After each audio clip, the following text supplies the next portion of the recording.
Okay. So.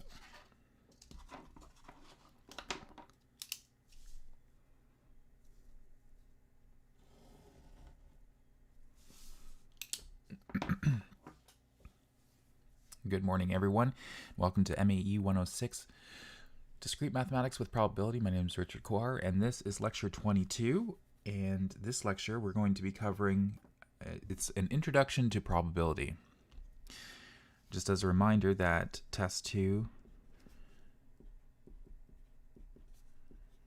is this Friday.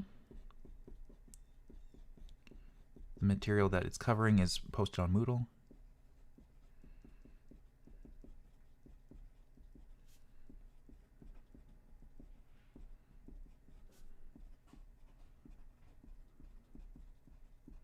So check that out. It'll be handled the same way. And you will be allowed one cheat sheet.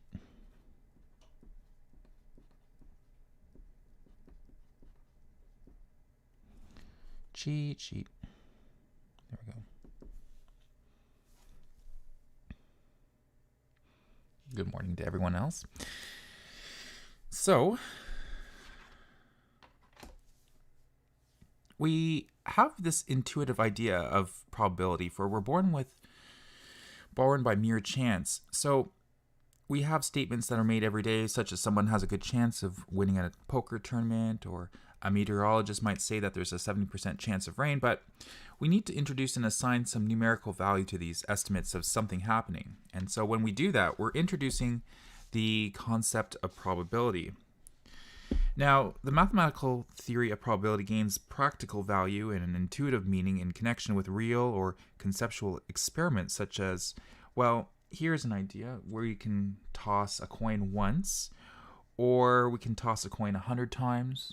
We can throw 3 dice. We can arrange a deck of cards. We can play the game roulette, so basically gambling. Observing the lifespan of a radioactive atom, so we can look at decay, radioactive decay. We can observe the lifespan of a person, how long they'll live. Selecting a random sample of people, observing the number of left-handers that are in it, crossing 2 species of plants, and observing phenotypes of offspring. We can look at the sex of a newborn baby, the number of busy trunk lines in a telephone exchange. So, for example, how many of you have actually experienced a phone call drop? Just in the chat, have you been on your mobile phone and then the call will drop? Oops.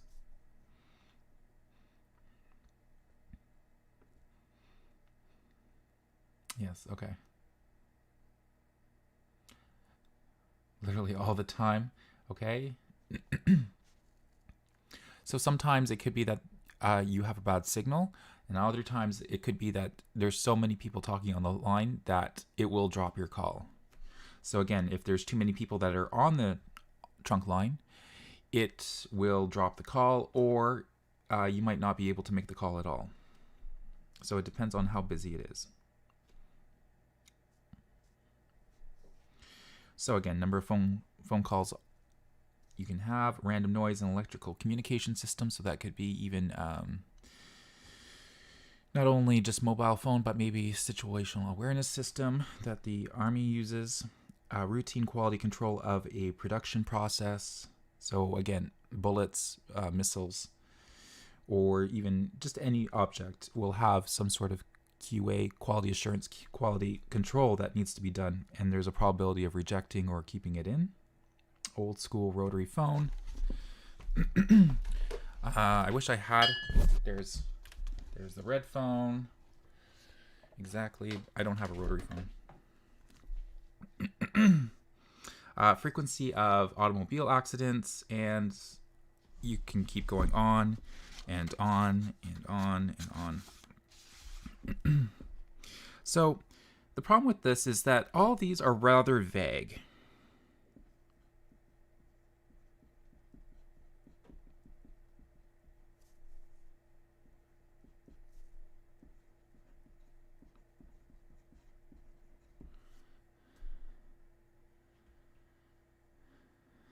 Okay. And in order to render the theory meaningful, we have to agree on what we mean by possible results of the experiment or observation in question. So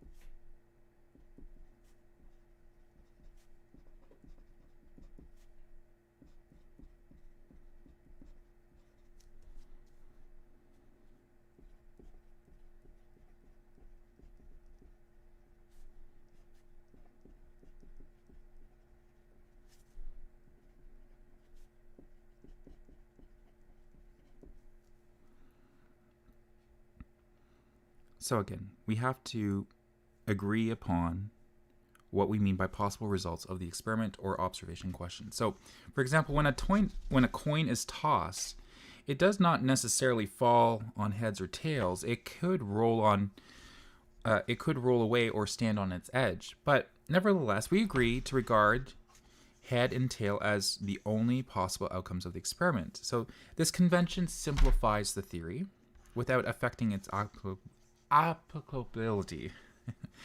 The idealizations of this type are standard practice.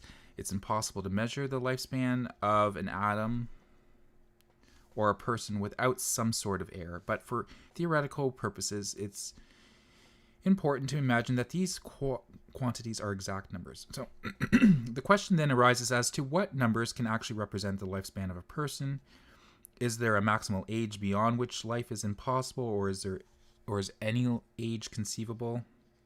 So we hesitate to admit that humans can grow 1,000 years old, and yet current actuarial practice admits no bounds to the possible duration of life. And if you're wondering what I mean by actuarial, that's basically the people who underwrite life insurance policies. So we need to come up with some sort of terminology.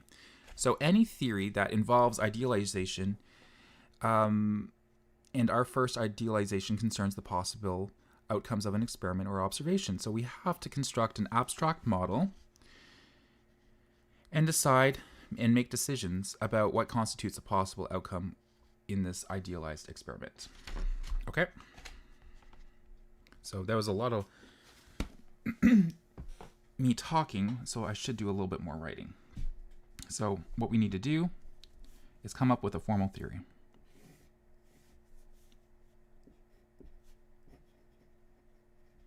So it leads to us developing a formal theory.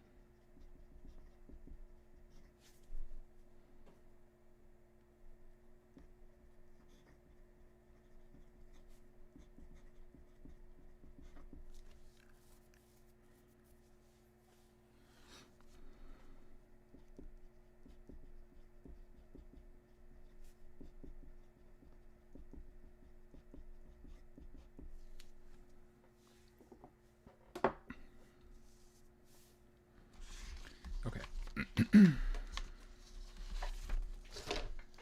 Sorry, that was the sound of the telephone moving it. So, again, we need to agree upon conventions.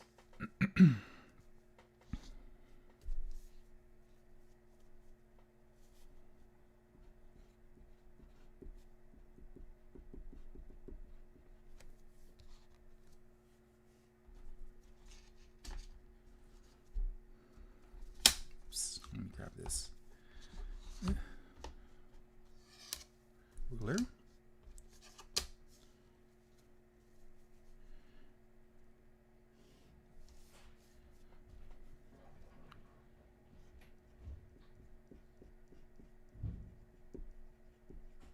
So we have what is called an experiment. And we'll say that it's a well-defined process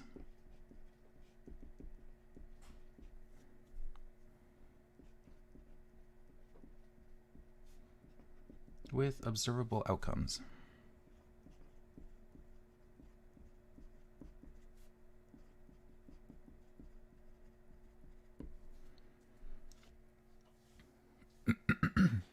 So like I said before, if we use the example of tossing a coin, then from our experiences, we've witnessed the coin landing on its edge and rolling away, sometimes even in the refrigerator, under the refrigerator, and thus we can't really observe the outcome then because it's been hidden. Nevertheless, in this experiment of tossing coin, we regard the only outcomes as heads or tails. And tossing a coin and landing on heads then is a possible outcome, and we call that outcome a sample point.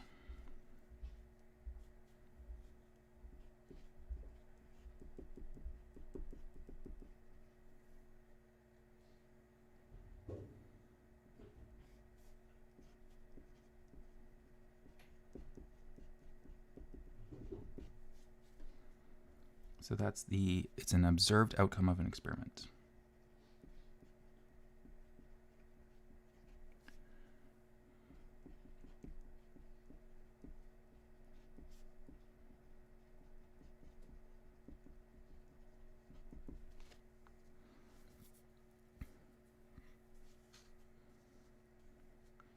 So for instance, what I could say is kind of having a running example along here.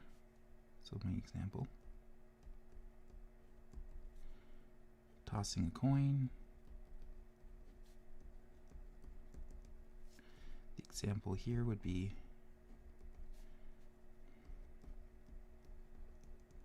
observing heads.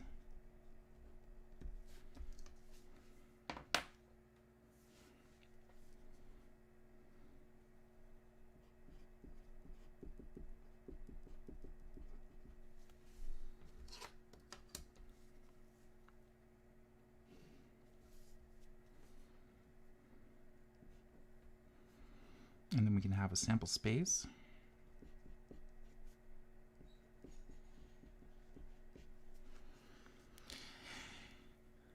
And so what that is it's the set consisting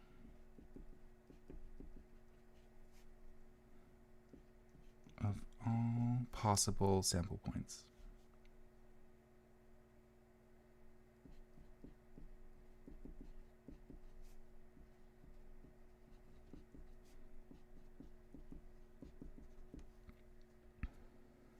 And we usually denote this by S.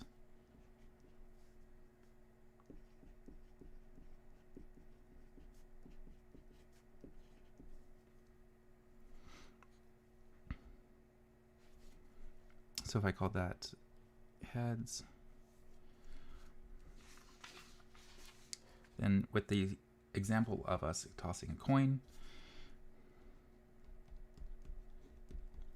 would say like the idealized experiment would be that if I tossed a coin, it would have heads or tails.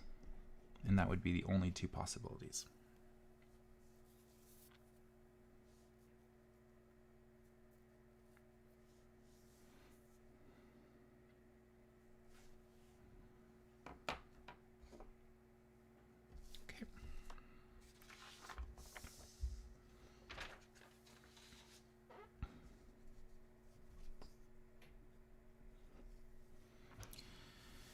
Okay, so if we consider, let's say, here's an example. We can do the experiment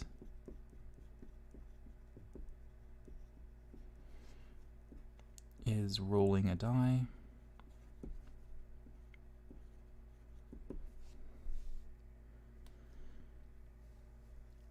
Then the sample space for this would be, well, let's assume that it's a six-sided die, so then it would be either 1 or 2 or 3 up to 6.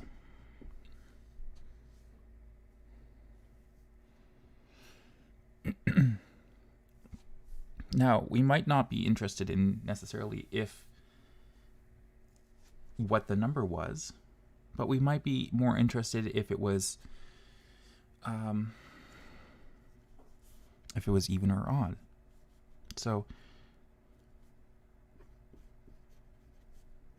the question about the outcome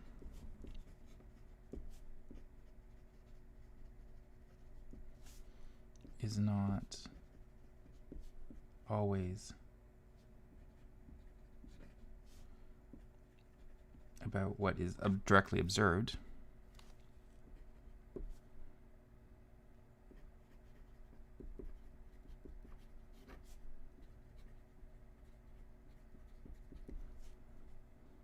For example,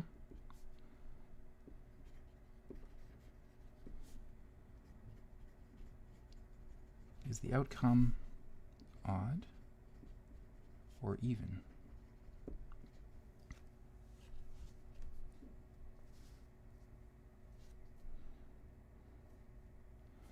And so what this is what we're coming up with is, this is an example of an event.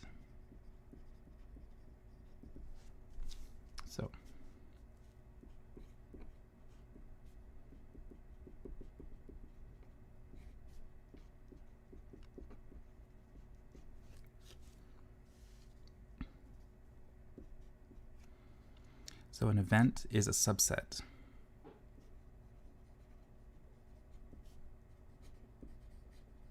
of the sample space.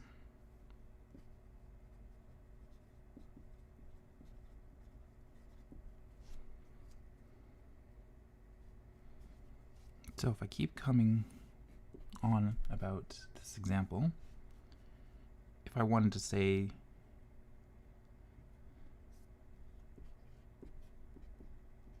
I could define an event A where let's instead, I'll use E.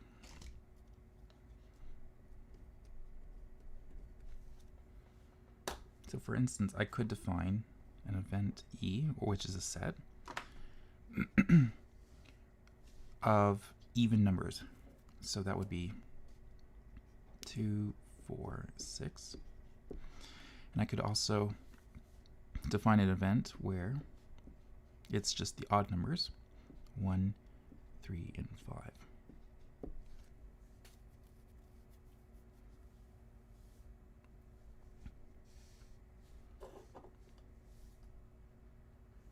So what's interesting is that we're starting to use the concepts that we've already seen in our previous module with sets. And what we're doing now is we're coming up with just terms for using sets in the real world.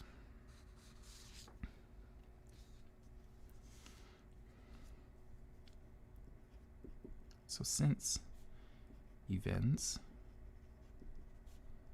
are sets, we can use set operations,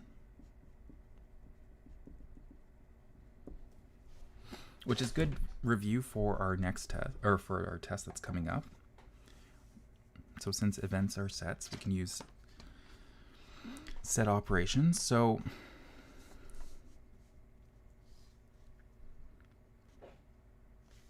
you can have the union of two events.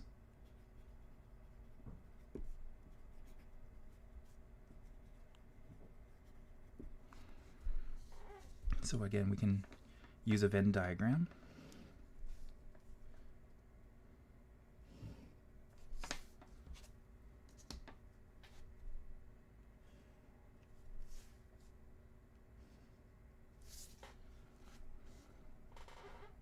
Are events always sets? Yes. Well, there's subsets.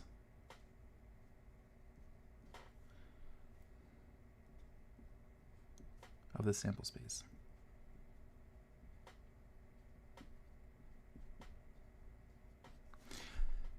Okay, meaning that, so we're used to writing instead we had the universal set, we had U up top here. Instead of writing U now, we're working now inside of the sample space. So we use S. So instead of U,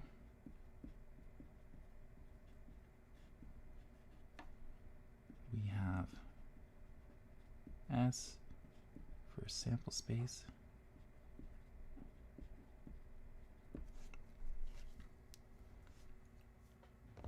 And let me draw these two events.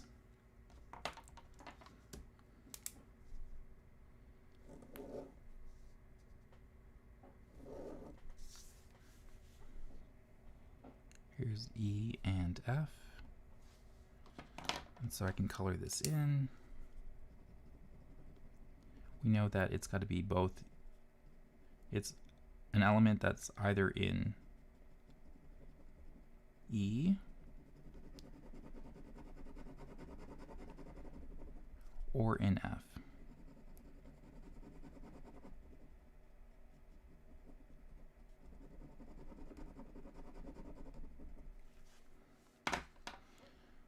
So again, in this case, I can take the union of two events, so E union F, which is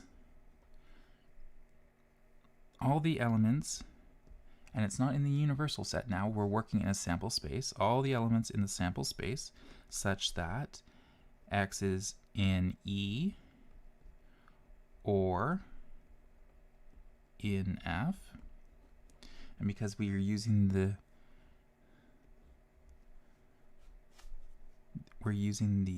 disjunction,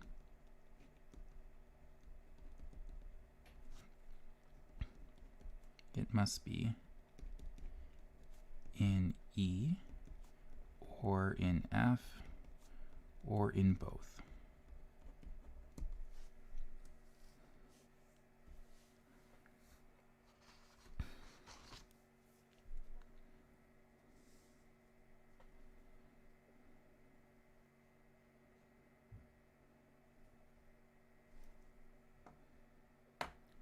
So if I go back to my example of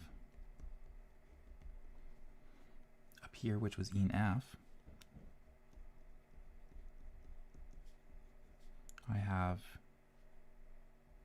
2, 4, and 6 in union with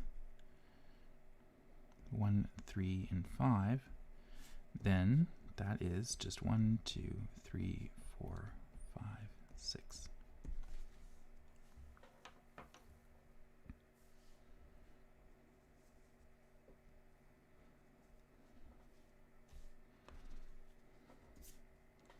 So we did the union of two events. We can have the intersection of two events.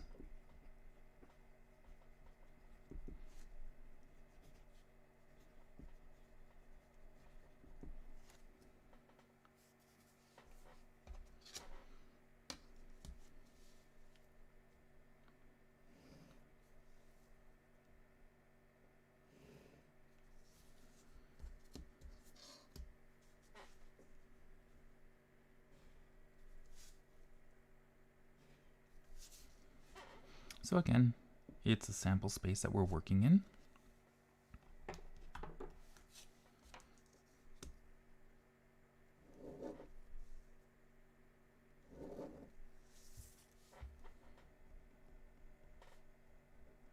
We have our two events, E and F. And for the intersection,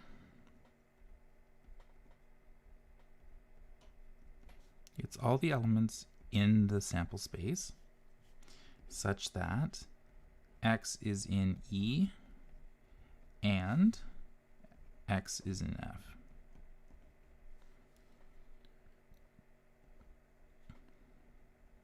So that's the conjunction. So it must be in E and in F. And so the only place where that can happen, again, is in the intersection here, where it overlaps. So there's that, here's an element in this region that is both in E and in F. And it doesn't matter which one I pick as long as it's in that region. So we'll fill this in.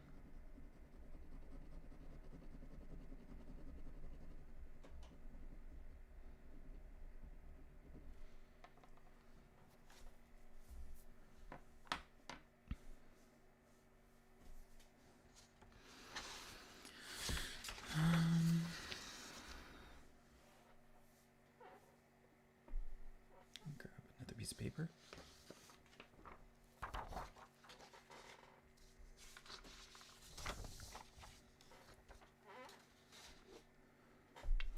And just as a review, what does it mean then to be mutually exclusive?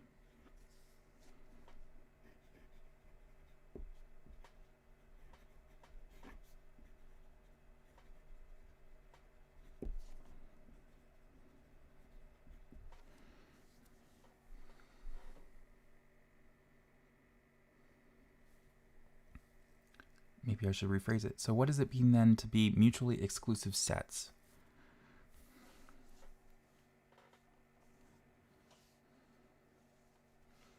That's right, where two sets have no overlap, to have separate and unshared elements. Good. Yep.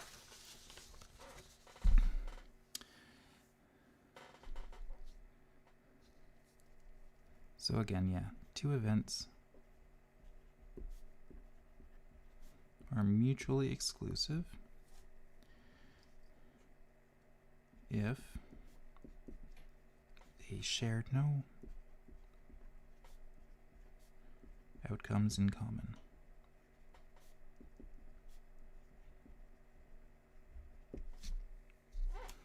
So in terms of E and F, that would mean that the intersection must be empty.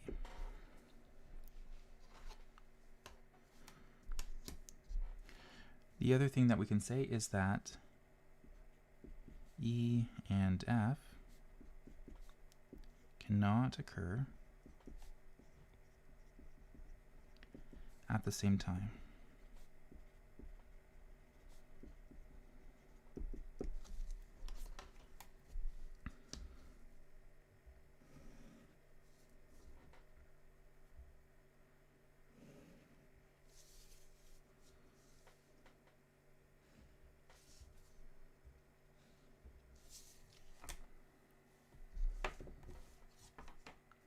Yes, exactly, such as even and odd results.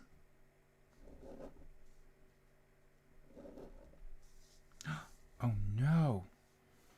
Oh no, I've drawn them overlapped.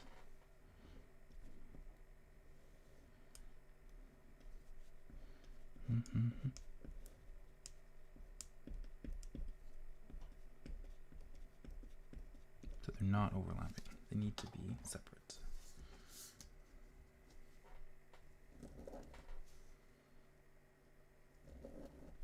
There we go.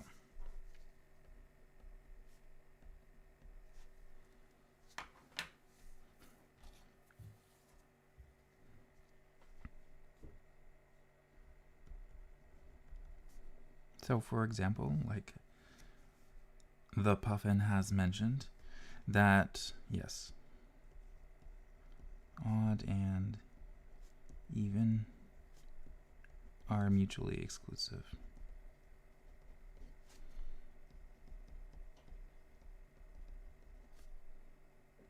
Events. Okay.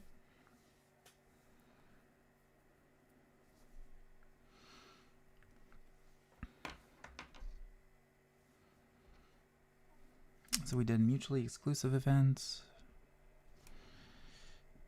We can also talk about the complement of an event.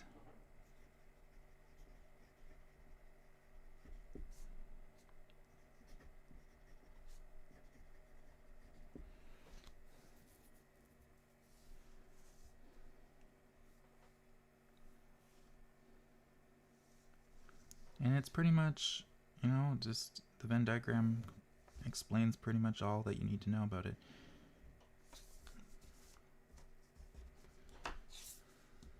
So if I have this, here's the sample space, and I'm going to pick a really big circle. See how big? Oh, I'm going to call this E.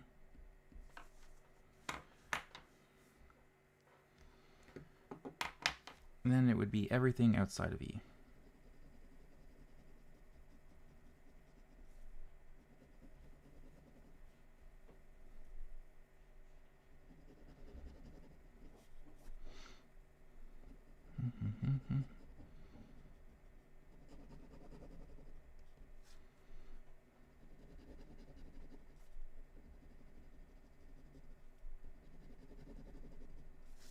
So all this orangey bit, that's E complement. So again, I can write this out using the definition. So I can have E complement is equal to all of the elements in the sample set such that X is not an element of E.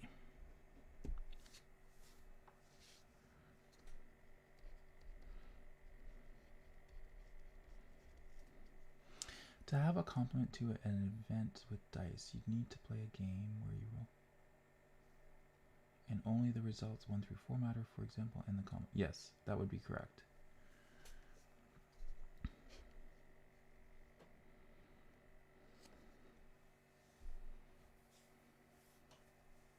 Yes, that's correct.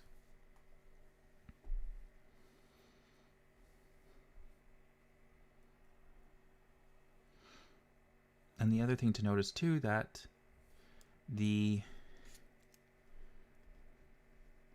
can have E intersect with the complement, and that should be mutually exclusive.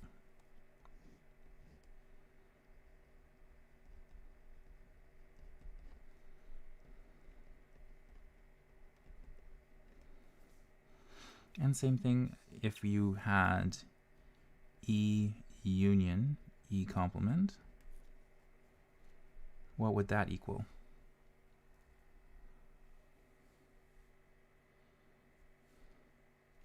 And you can look at the Venn diagram here.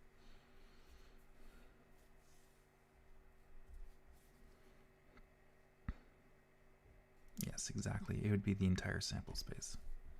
Perfect.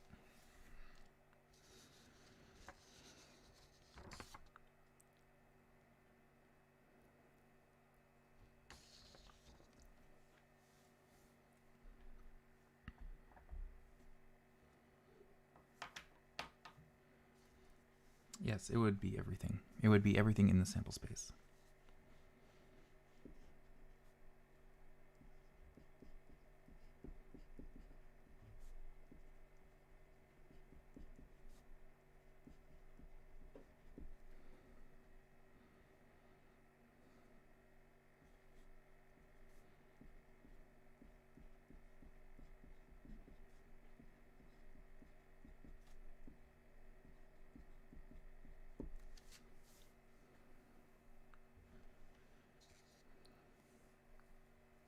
Okay.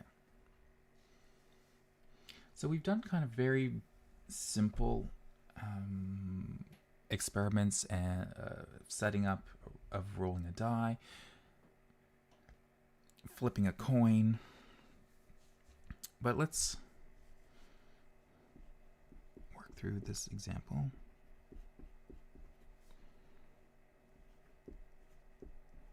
This is actually in the textbook, so 8.2.9.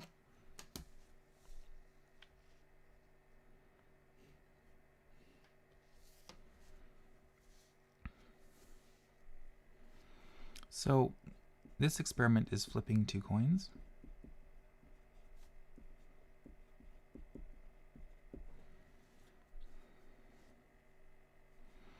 So what we're going to do is we're going to figure out what the sample space of the experiment is. So what we can do is we'll say, we kind of have to introduce some notation. So we'll say heads is denoted by H.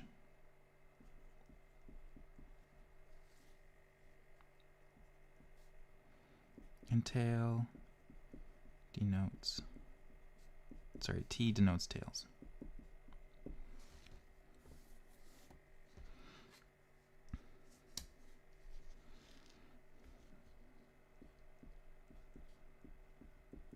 So you can have the first coin and you can have the second coin.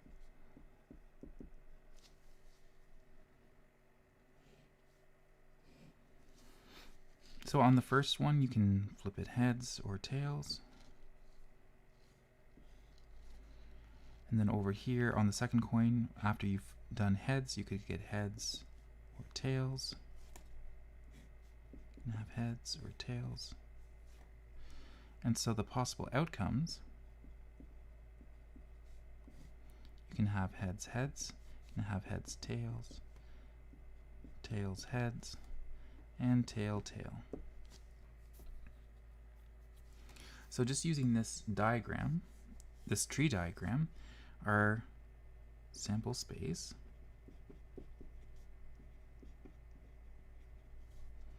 S is heads, heads, heads, tails, tails, head, and tail, tail.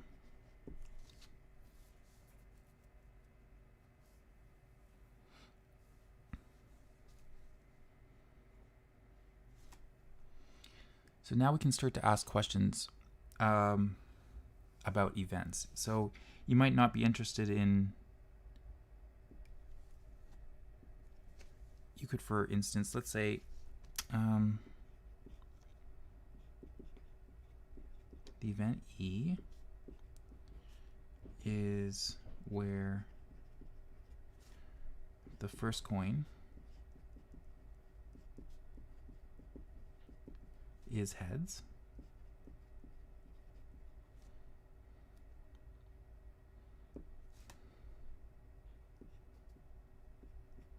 So just in the chat, what do you think the set E should be, or the event E should look like?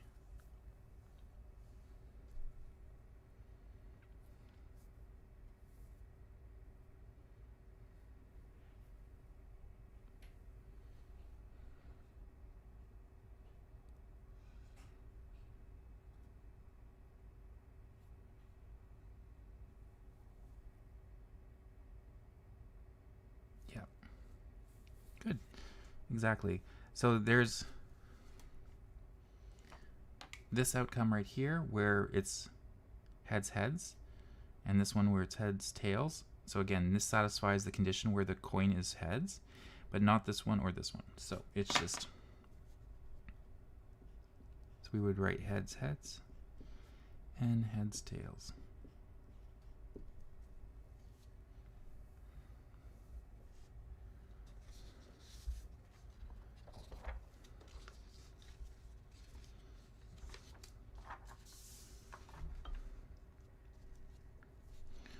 And what about this one? How about the event F, where there is at least one tail?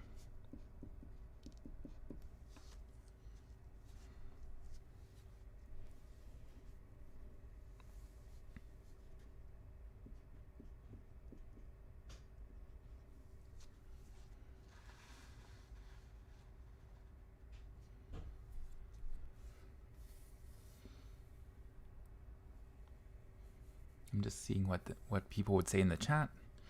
The event F where there is at least one tail.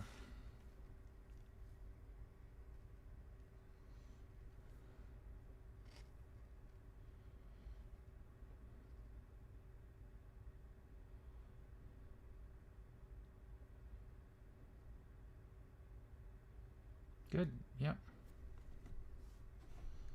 Oh, somebody has, okay, I'll click show. Perfect. Yes. So yeah, exactly. Where there's at least one tail, so there's no tail for this one, so it's not that one. But there is a tail there, and a tail there. So we can write it as HT. Notice I'm using my set notation, right? So I'm writing a set. I have F, which is my event or my set, is equal to, I have my little curly bracket. This is important for writing a set. HT, TH, comma, and then TT. And then we close the bracket.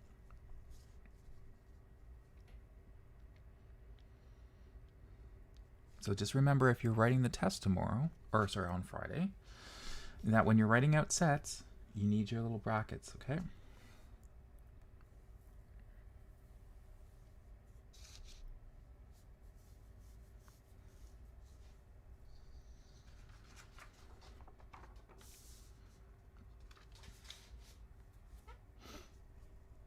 Page 4. Okay, so that's the end of this example.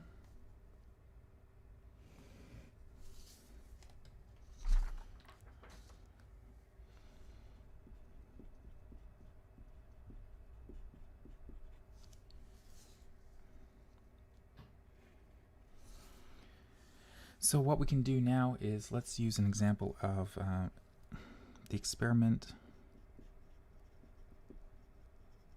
It consists of a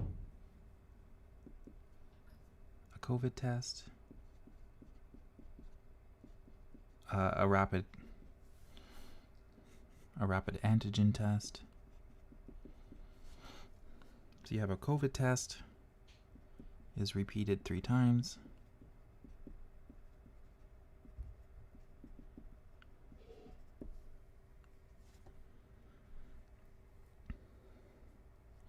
And so you can actually get, what are the outcomes? Well, we have to be very careful about this because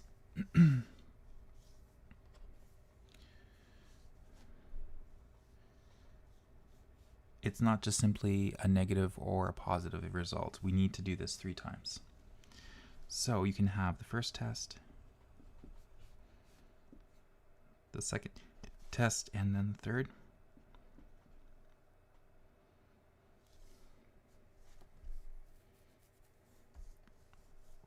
So again, you can be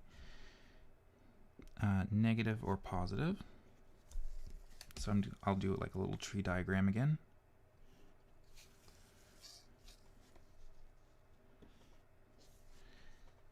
You can be negative or positive again. Second one.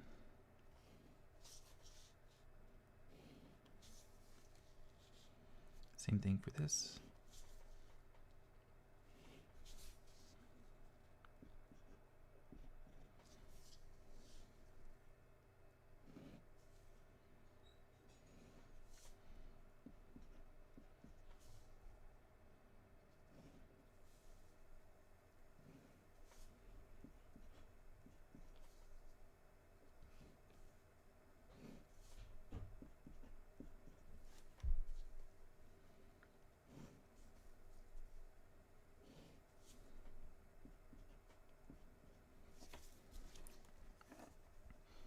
So then the sample space would be, I can have negative, negative, negative. I can have negative, negative, positive. I can have negative, positive, negative. I can have negative, positive, positive. Positive, negative, negative.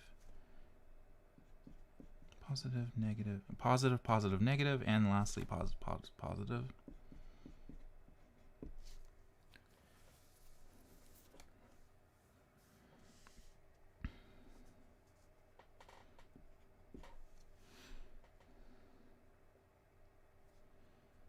So we can say the event E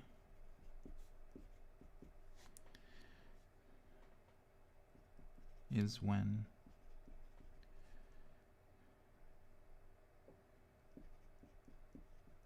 exactly 2 passes or 2 positives appear. Oh, and probably what we should do is also say that P denotes positive. We'll say N denotes negativity.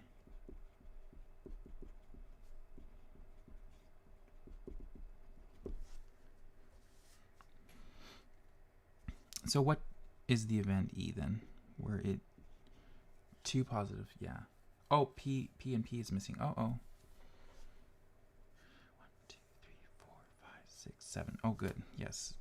So P and P.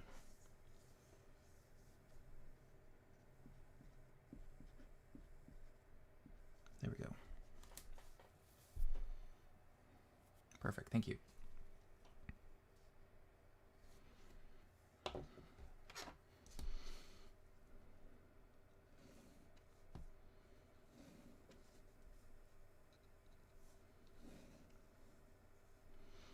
So what should be event E?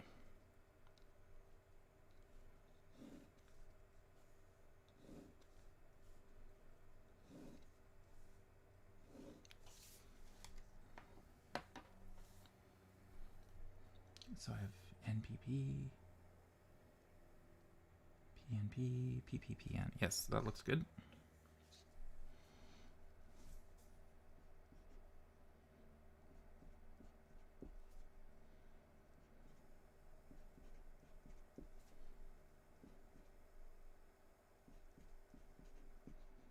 Okay. So again, I would just go through the list looking for 2Ps. There's the first one, 2Ps right there. There's the second, and then PPN, and then the last one's PPP. So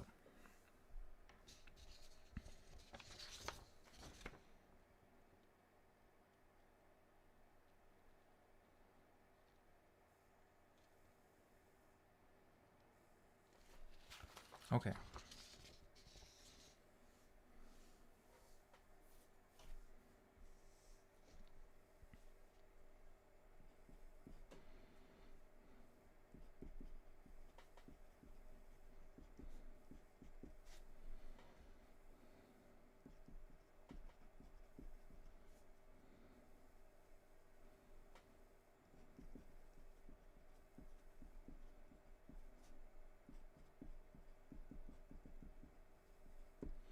What about this one? The event F is when there are no positives.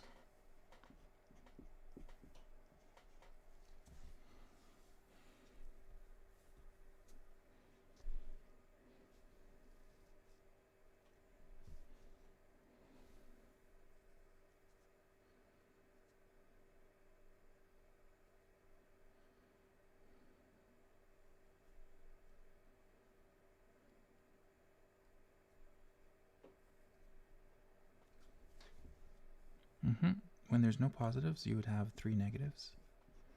Yep, exactly. Only n. There we go.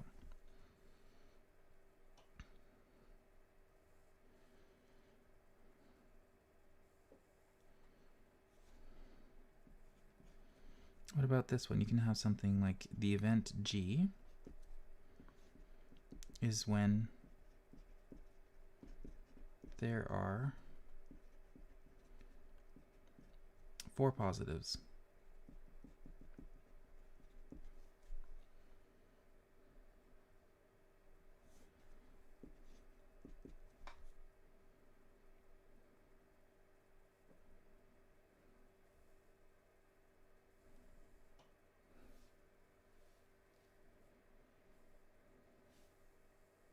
Exactly, it's the empty set. It's impossible. Again, because we're only working with 3. And then if there's 4, so this is an impossibility. So it's an empty set. So what you're seeing here is that we've gone from set theory and taken it into the real world by using probability. And what does this mean is that we can also take with it all the tools that we had. So I have like a hammer. So part of that we did was counting techniques.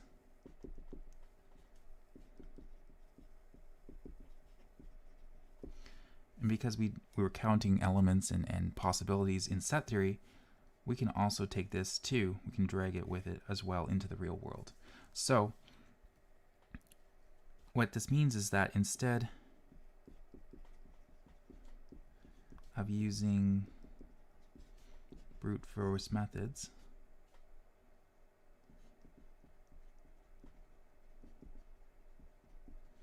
like doing something like this, using a tree diagram,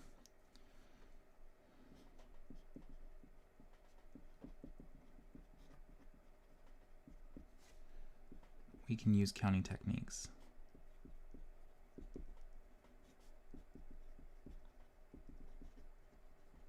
Such as combinations and permutations.